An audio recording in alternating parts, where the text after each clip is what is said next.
দরজায় করা নাড়ছে greatest show on earth খ্যাত ফিফা বিশ্বকাপের পরবর্তী আসর।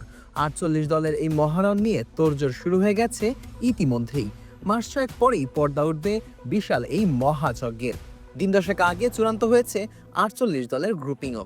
সেই সাথে ম্যাচের সূচিও প্রদান করেছে ফিফা, যেখানে ভ্রমণের দিক দিয়ে বাড়তি সুবিধাই পেয়েছে বিশ্ব চ্যাম্পিয়ন আর্জেন্টিনা। গ্রুপ পর্বের ম্যাচগুলোতে ভ্রমণ দূরত্ব নিয়ে খুব একটা চিন্তা করতে হচ্ছে না লিওনেল মেসির দলকে। অন্যদিকে গ্রুপ পর্বে বেশ খানিকটাই ভ্রমণ করতে হবে 5বারের বিশ্ব চ্যাম্পিয়ন ব্রাজিলকে, দূরত্বের হিসাবে যা কিনা আর্জেন্টিনা দলের ভ্রমণের চেয়েও দ্বিগুণ। 2022 সালের কাতার বিশ্বকাপে খুব একটা ভ্রমণ করতে হয়নি দলগুলোকে। ম্যাচ ভেন্যুগুলো বেশ কাছাকাছি হওয়ায় অনেকটা সুবিধাই হয়েছে খেলোয়াড়দের। ভ্রমণ নিয়ে আলাদা করে চিন্তা করা লাগেনি কোনো দলকেই। তবে এবার আয়োজক দেশ তিনটি আলাদা আলাদা হওয়ায় ভ্রমণের দিক থেকে বেশ কষ্ট করতে হবে দলগুলোকে। কিছু কিছু দলের ক্ষেত্রে এই ভ্রমণযাত্রা তো রীতিমতো অভিশাপের মতো হয়ে দাঁড়িয়েছে। আয়োজক দেশগুলো গ্রুপ পর্বে তাদের ম্যাচগুলো খেলবে নিজেদের দেশে, তবে তারপরও বেশ স্বস্তিতে আছে মেক্সিকো। গ্রুপ পর্বে তারা তাদের দুটি ম্যাচ খেলবে মেক্সিকো সিটিতে আর অন্য ম্যাচ গুয়াদালহারায়। সব মিলিয়ে তাদের মোট ভ্রমণ করতে হবে 580 মাইল।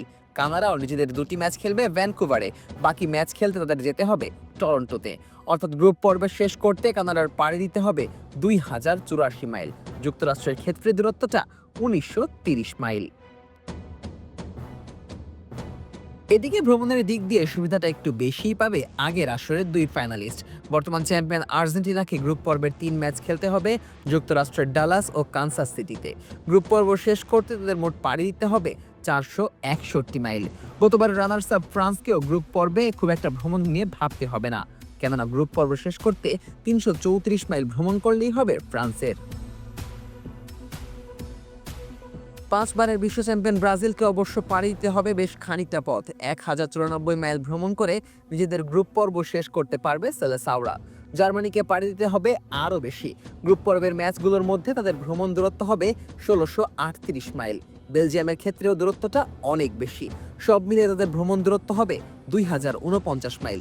গ্রুপ এইচে থাকা স্পেন আর উরুগুয়েকে গ্রুপ পর্বে ঘুরতে হবে যথাক্রমে 1469 ও 1510 মাইল। রোনালদোর পর্তুগাল পাড়ি দিবে 960 মাইল। আর আসরের অন্যতম হট ফেভারিট ইংল্যান্ডকে ভ্রমণ করতে হবে 1721 মাইল।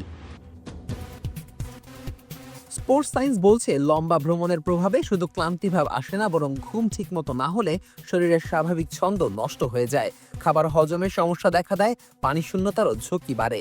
আর এই সব কিছুর প্রভাব পড়ে পেশির উপর, বাড়ে চোটের সম্ভাবনাও। শুধু শারীরিক লড়াই নয়, মানসিক দিকে লড়াই করতে হয় খেলোয়াড়দের। তাই তো এবারের বিশ্বকাপে মাঠের ফুটবলের পাশাপাশি হাজার হাজার মাইল পাড়ি দেওয়ার পর নিজেদের শক্তি ধরে রাখাটাই হবে ফুটবলারদের জন্য বড় challenge. Nazmus Sakib, on field.